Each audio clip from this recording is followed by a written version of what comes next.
लिखी है ऐसी लिखी है, हो गया।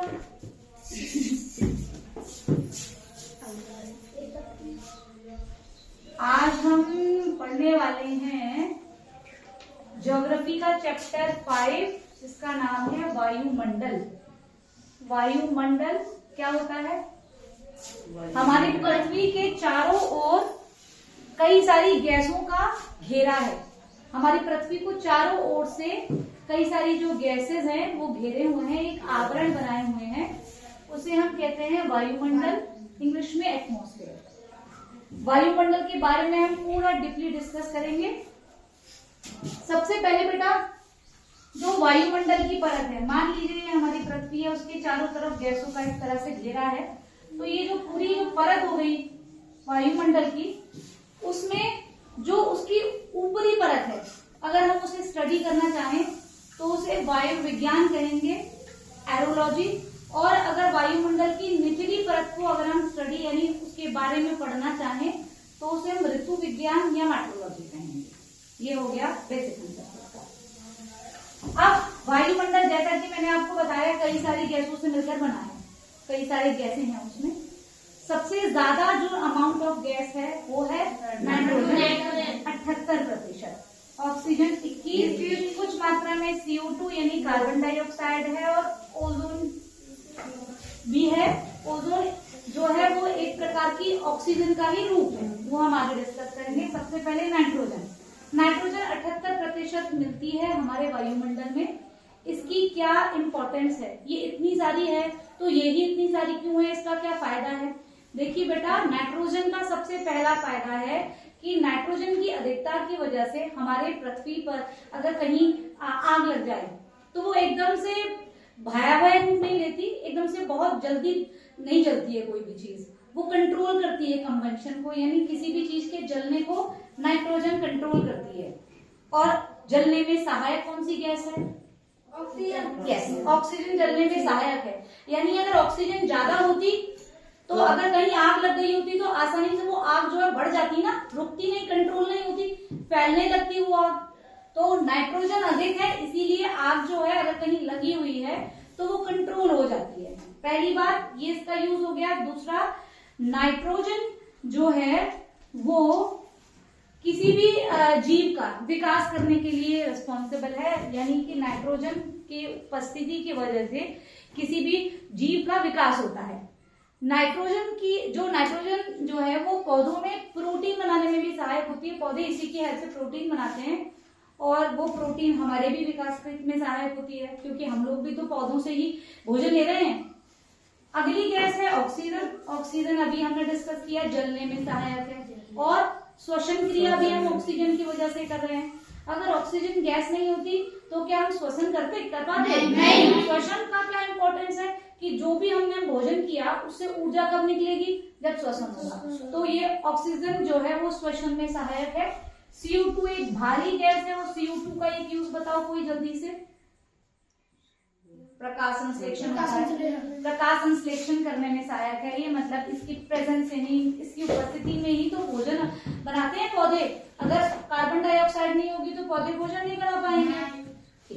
ये हो गए वायुमंडल में इंपॉर्टेंट गैसेस। इसके अलावा जल वाष्प मिलेगा वायुमंडल में, यानी कि वो जो नमी होती है, पानी, धूल के कण मिलेंगे, छोटे धूल के कण, रेत मिलेगी आपको, जो फूलों में जो पॉलन ग्रेन्स होते हैं वो भी उड़ करके हवा में मिक्स हो जाते हैं। तो ऐसे कई सारी चीजें वायुमंडल में मिलेंगी।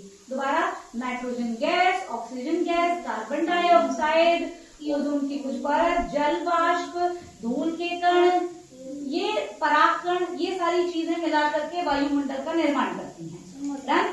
अब आता है वायुमंडल। मैंने बताया ना अभी आपको, ये जो वायुमंडल है इसकी 2 परतें कर दी थी। मैंने कहा था कि निचली परत का अध्ययन करना है तो ऋतु विज्ञान, ऊपर वाली परत का तो वायु विज्ञान। अब ये जो परत है, परत के हिसाब से हम वायुमंडल को पढ़ेंगे। हमने वायुमंडल को 5 परतों में बांटा है, और एक एक परत को नाम के साथ और उनमें क्या क्या खासियत है वो जानेंगे।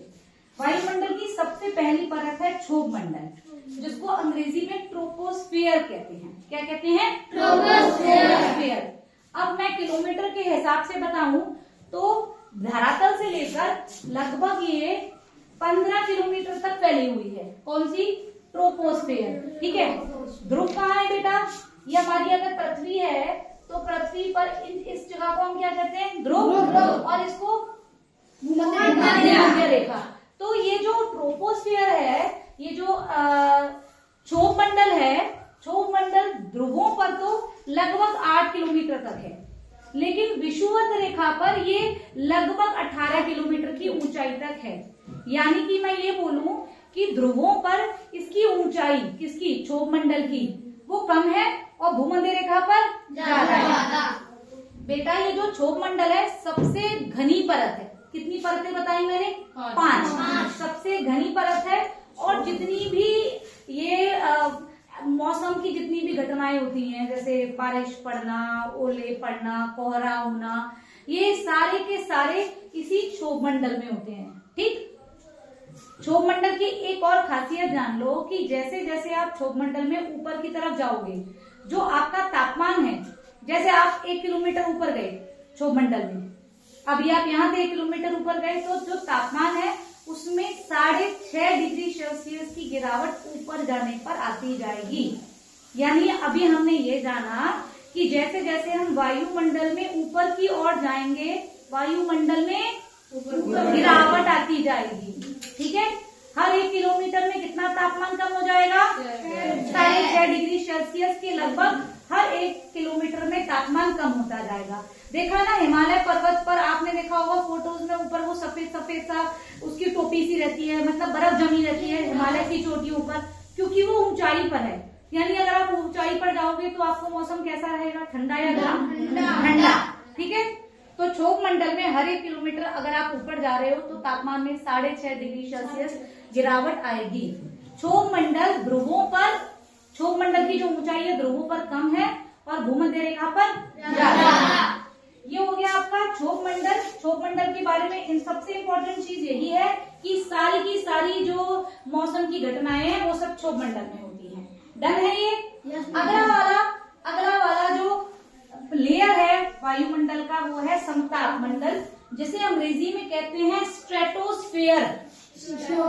इसके बारे में 2 खास बातें जान लीजिए बहुत अच्छे से, एक्चुअली 3। देखिए पॉइंट्स के हिसाब से समझते चलिए। समताप मंडल की खास बात यह है कि इसमें ओजोन की परत पाई जाती है। समताप मंडल की पहली खास बात। दूसरी बात कि ये एरोप्लेन जितने भी वायुयान होते हैं वो उड़ते हवा में ही उड़ते हैं ना, तो कौन सी परत में उड़ते होंगे? वो सबसे बेस्ट परत उसकी यही है, मतलब इसी वाली लेयर में वो उड़ेंगे। ठीक है, एक और इम्पोर्टेंट बात, जिस तरह से क्षोभ मंडल ध्रुवों पर क्षोभ मंडल की ऊंचाई कम थी ना, इसी तरह से समताप मंडल में समताप मंडल की जो ऊंचाई है वो ध्रुवों पर बहुत है, और यहाँ पर जो विषुवत रेखा है वहां पर आपको कभी कभी समताप मंडल ऐसा बिल्कुल गायब दिखेगा। मतलब ये जो लेयर है वो बराबर नहीं है कहीं पर। मैं ऐसे काट के नहीं बता सकती कि आपको ये वाली परत जो हो गई वो क्षोभ मंडल की हो गई, ये ऊपर वाली परत मध्य मंडल की, नहीं, वो अलग अलग परतें हैं। कोई परत कहीं से मोटी है, कोई कहीं से पतली है। तो ये जो समताप मंडल है वो ध्रुवों पर बहुत मोटी परत होती है इसकी, और विषुवत रेखा पर न के बराबर। ठीक है, 3 बातें खास। ओजोन की परत पाई जाती है हवाई जहाज के चढ़ने के लिए सबसे उपयुक्त जगह, और तीसरी मैंने बताई ये जो है समताप मंडल, ये विषुवत रेखा पर न के बराबर ये वाली परत पाई जाती है समताप मंडल की। अगला है मध्य मंडल। जितने भी बेटा आपने ये उल्कापात देखा है ना, टूटता तारा सा दिखते हैं आपको आसमान में दिखेगा, एकदम से रोशनी सी आई चलती हुई, वो इसी मंडल में होता है। ये उल्कापात होता है वो एक्चुअली क्या है, वो पत्थर हैं ग्रहों के, छोटे छोटे जो आपस में छोटे छोटे ग्रह हैं वो आपस में टकराए, टूटे, और टूटकर जब वो हमारे वायुमंडल में प्रवेश करने की कोशिश करते हैं तो वो घर्षण की वजह से जल जाते हैं। तो वो कौन सी वाली लेयर में जलते हैं? मध्य मंडल। मध्य मंडल आगे नहीं घुसने देती उन पत्थरों को। पत्थर कहाँ है? अंतरिक्ष में। अंतरिक्ष से वो हमारी पृथ्वी के अंदर एंटर करने की कोशिश कर रहे हैं, तो क्या होगा? मध्य मंडल में आते आते घर्षण की वजह से उनमें आग लग जाएगी, वो नीचे नहीं आ पाएंगे, और एक आध जो नीचे आता है वो जो है जल करके राख के रूप में आएगा। मध्य मंडल समझ में आ गया? आपको जो मैंने अभी ऊल का पात बताया वो यहाँ इस वाले में, वो जो टूटता तारा जैसा आपको दिखेगा। फिर अगला है आयन मंडल। ये क्या काम करता है? ये वाली परत, आप लोग रेडियो या टीवियां देखते हो, आपको पता है ना इसमें कैसे चैनल जाते हैं, सैटेलाइट के थ्रू आते हैं, सिग्नल्स जाते हैं। तो बेटा जैसे जैसे सिग्नल्स गए एक जगह से, तो वो ऊपर जाते हैं हमारे वायुमंडल में, और इसी परत से वो सारे के सारे सिग्नल्स लौट के हमारी टीवियों में या हमारे डिवाइसेस में वो सिग्नल्स पकड़ते हैं, और वो सिग्नल्स जो है हमें टीवी में समाचार देख पा रहे हैं, हम गाने सुन पा रहे हैं। तो यानी कि वो जो सिग्नल्स जाते हैं, वो रेडियो वेव्स जो जाती हैं, वो कहाँ से लौटती हैं? आयन मंडल से लौटती हैं। आयन मंडल से ही वो लौट करके आती हैं। अगला है बाहर मंडल। ये सबसे बाहर वाला मंडल है। इस मंडल की खासियत है कि इस मंडल में हाइड्रोजन और हीलियम गैस की अधिकता है। ठीक, और क्या खास है? आपको दो घटनाएं और अच्छी सी मिलेंगी। इसको आप कहते हैं उत्तरी ध्रुव में आपको चमकीले रोशनी जैसी बिखरती हुई दिखेगी। वो इतना डीपली नहीं वैसे हमें जाना है, मतलब कुल मिलाकर के इसके बारे में सिर्फ इतना जान लीजिए कि इस मंडल में इन दो गैसों की अधिकता होती है। कितने मंडल थे? 5। क्वेश्चन क्या बनेगा? ओजोन परत किस मंडल में पाई जाती है? कौन सी मंडल में? अच्छे से ठीक। मौसमी घटनाएं कौन से मंडल में पाई जाती है? ध्यान से आराम से रिवाइज करना। ये सारे मंडल हो गए, कितनी पढ़ने में पड़ी? 5। पांचों के सारे इंपॉर्टेंट पॉइंट्स पढ़ लिए। उसके बाद आ जाते हैं हम वायुमंडल के तत्व पर। वायुमंडल के तत्व, तापमान पढ़ना है आपको, वायु दाब पढ़ना है। मुझे ये बताइए, पृथ्वी की ऊर्जा का सबसे मुख्य स्रोत क्या है? कहाँ से मिल रही है? सूरज से मिल रही है ना? सूरज से तो मिल रही है। सूरज जो है मुख्य स्रोत है ऊर्जा का, और सूरज जो है प्रकाश की किरणों को ऐसे करके सब जगह डिस्ट्रीब्यूट कर रहा है ना? ये डिस्ट्रीब्यूट कर रहा है।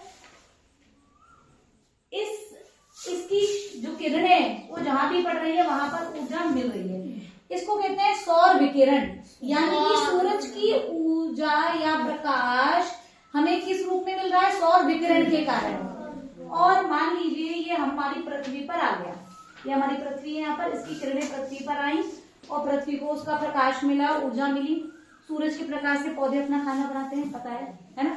पृथ्वी गर्म भी होती है, गर्मी भी तो सूरज की रोशनी से ही है। कल पूरे दिन बारिश हुई थी, गर्मी थी क्या? नहीं, ऐसा नहीं था, सूरज का प्रकाश आ नहीं रहा था। तो जिस सूरज की किरणों से जिससे हमारी पृथ्वी का तापमान बढ़ता है उसे हम सूर्य तप कहते हैं। क्या कहते हैं? सूर्य तप। अब हम ये जानेंगे कि ये जो हमारी पृथ्वी है, मैंने एक पृथ्वी का एक छोटा सा प्रारूप ये पिक्चर बनाया हुआ है, इस पर हम ये जानेंगे कि तापमान अगर बढ़ रहा है तो उस पर वायु दाब का क्या फर्क पड़ेगा। पहले मैंने वायु दाब छोड़ दिया ना, वायु दाब नहीं बताया। वायु दाब कोई मुझे बताएगा क्या होगा? अच्छा, वायु में क्या है? गैसें हैं बहुत सारे, उनका वजन भी होता है। तो किसी भारी चीज को आपके ऊपर रख दिया जाए तो वो आपके ऊपर दबाव डालेगी ना। जैसे बैग में अगर किसी बच्चे के सर पे रख दूं तो वजन लगेगा? वजन लगेगा, क्योंकि उसमें भार है। तो वायु जो हमारे चारों तरफ है, क्या उसमें भार नहीं है? उसमें भी तो वजन है, तो वो भी दबाव डालती है हमारे ऊपर। उसी को हम कहते हैं वायु दाब। ठीक, वायु दाब को नापने के लिए हमारे पास कोई मशीन है? किसी बच्चे को याद है? कौन सी है? बैरोमीटर। तापमान को नापने के लिए कौन सी मशीन थी? यस, तापमापी थर्मोमीटर। 2 प्रकार के होते हैं, डॉक्टरी और क्लिनिकल थर्मोमीटर। हम तापमान को नापते हैं थर्मोमीटर से, और वायु दाब को हम नापते हैं बैरोमीटर से। इसकी सबसे छोटी यूनिट है डिग्री सेल्सियस, और इसकी सबसे छोटी इकाई यूनिट है क्या? मिलीबार। ठीक, वायु दाब को किससे नापते हैं? बैरोमीटर से, और इसको किससे नापते हैं? थर्मोमीटर से। थर्मामीटर। चलिए, अब हम इन दोनों का रिलेशन पढ़ेंगे। कि तापमान और वायुदाब से पृथ्वी पर क्या वायुमंडल पर क्या प्रभाव पड़ रहा है। ये हमारे पृथ्वी का प्रारूप है, पिक्चर बनाया हुआ है। इसमें ये जो बीच की एक लाइन है वो क्या कर रही है, इस पृथ्वी को दो इक्वल भागों में बांट रही है। क्या कहते हैं इसको? भूमध्य रेखा, 0 डिग्री इक्वेटर और विषुवत रेखा। इसके जस्ट ऊपर ये क्या है? इसके जस्ट नीचे इसके ऊपर आप ये, इसके नीचे यस, ये आपको सारी रेखाएं पता हैं, यानी कि हमने, और ये है क्या है, ये सारी रेखाएं कौन सी रेखाएं हैं?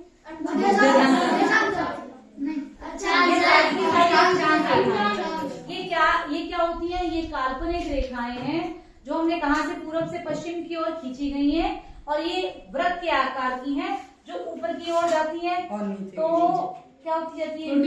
साइज कम हो रही है। नीचे की तरफ जा रहे हैं तो भी साइज कम हो रही है। ऊपर जाते हैं तो सिर्फ एक बिंदी रह जाती है, नीचे जाते हैं तो भी एक बिंदी। ऊपर कुल मिलाकर ये 90 है और नीचे भी कुल मिलाकर के 90, बीच में एक और है तो 181 है टोटल, है ना? ऐसा ही है ना? चलो ठीक है। अब हम ये जानेंगे वायुदाब और तापमान का पृथ्वी के वायुमंडल पर क्या प्रभाव पड़ रहा है। थोड़ा सा टिपिकल भी है, थोड़ा समझ लेना अच्छे से। ये भूमध्य रेखा है, ठीक है? इस पर सूरज की सीधी किरणें पड़ेंगी, ये हमने यहां से भी समझा था जब हमने मौसम पढ़ाया था। तो जाहिर सी बात है ये वाला क्षेत्र कैसा होगा? बहुत गर्म होगा। डन। जब बहुत गर्म होगा ये वाला क्षेत्र, तो इसकी जो जमीन है इस एरिया की वो कैसी हो जाएगी? बहुत गर्म। तो उसके ऊपर जो हवा हो जाएगी वो क्या हो जाएगी? और गर्म हवा कैसी होती है? हल्की या भारी? हल्की होती है, तो हल्की चीज ऊपर हो जाती है। अब वो जगह खाली हो गई, अब उस जगह को लेने के लिए ऊपर से ठंडी हवा नीचे आ जाएगी ना? तो जो ये वाला क्षेत्र है 10 डिग्री ऊपर और 10 डिग्री नीचे, ये बहुत गर्म होता है। क्यों? सूरज की सीधी किरणें पड़ रही है, तो ये क्षेत्र बहुत गर्म हो गया। इसकी यहाँ की जमीन भी बहुत गर्म हो गई। बहुत गर्म होगी तो हवा इसके ऊपर की बहुत गर्म हो गई, और गर्म हो गई तो वो क्या हो गई? ऊपर उड़ गई। तो इस वाले सारे क्षेत्र में वायुदाब कैसा हो गया? वायु नहीं है ना, कम है ना वायु, तो वायुदाब कैसा हो गया? कम। ठीक है, कम, क्योंकि हवा ऊपर चलेगी ना गर्म वाली, अब ठंडी वाली आ गई इधर नीचे। अगर हवा गर्म है, दोबारा सुन लीजिए, अगर पृथ्वी गर्म है तो उसके ऊपर की हवा गर्म हो जाएगी, और गर्म हो जाएगी तो वो विरल हो जाएगी, वो फैल जाएगी, इधर उधर फैलने लगेगी। उसके अंदर तुम्हें अगर मान लो किसी गर्म चीज के ऊपर बैठा दिया जाए तो तुम शांति से बैठे रहोगे? वाह मजा आ रहा है, उठोगे, उलोगे, फुदकोगे वहां से। जैसे अब गर्म फर्श के ऊपर तुम दौड़ते हो जाते हो तो क्या आराम से चलते हो? नहीं। ऐसे भाई हवा गर्म है, गर्म हो गई तो वो फैलने लगती है तो वो दाब क्या है? सब क्षैतिज दिशाओं में दबाव डालेगी। लेकिन जो ठंडी हवा है वो मस्त आराम से पड़ी हुई है, बिल्कुल भी मूवमेंट नहीं शो कर रही है।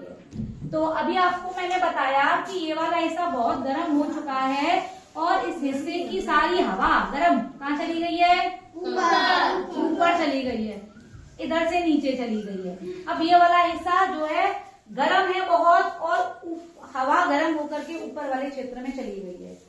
ठीक है, इतना समझ में आएगा। दो चीजें मैंने बताई, यहाँ तापमान बहुत ज्यादा होगा और हवा गर्म होकर के भाग गई है वहां से।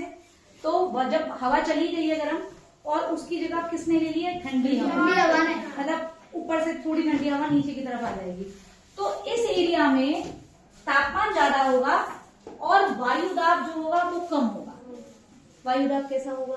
कम होगा। कैसा होगा? कम होगा। ये वाला क्षेत्र कैसा है? तापमान ज्यादा, वायुदाब कम। ठीक है, बिल्कुल अच्छे से कर लेना। ये वाले एरिया को 10 डिग्री ऊपर 10 डिग्री नीचे हम कहते हैं शांत पेटी या डोलरा। शांत है क्योंकि हवा इसमें मूव नहीं कर रही है ना, सारी गरम गरम हवा ऊपर की तरफ चली गई, नीचे की तरफ चली गई, शांति है इस एरिया में। ठीक है, समझ में आ गया।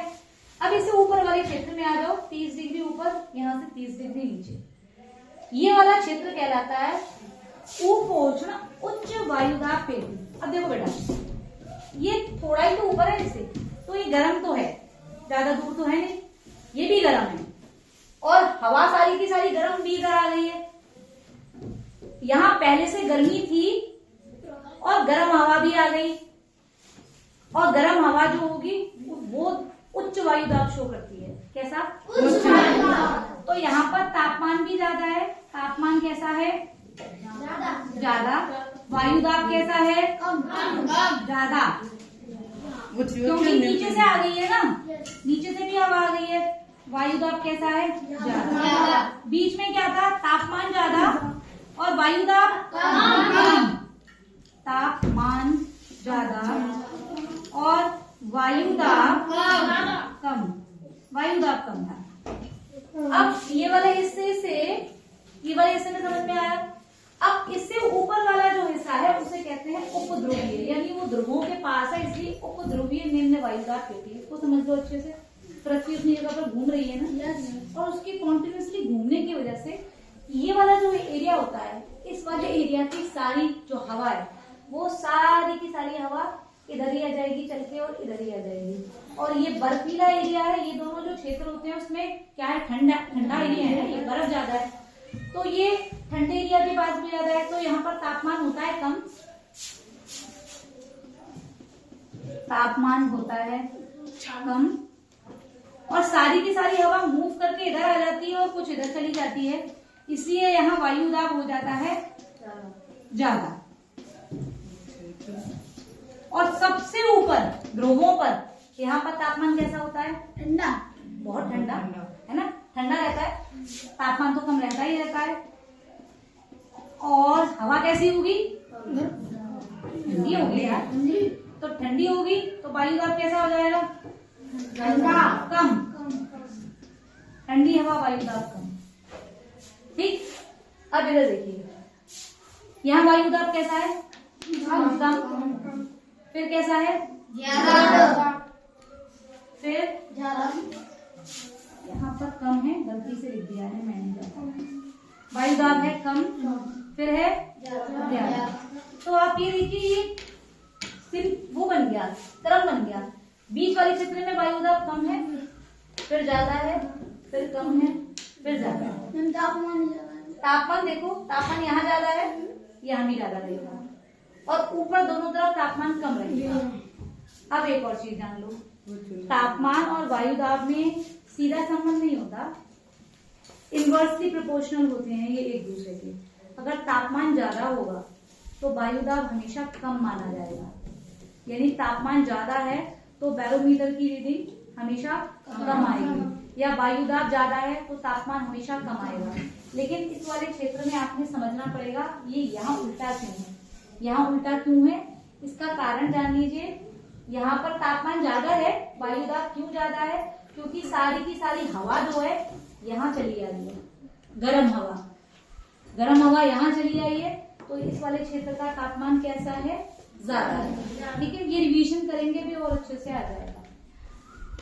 अब ये अगली चीज मुझे ये बताओ कि मौसम और जलवायु में क्या अंतर है?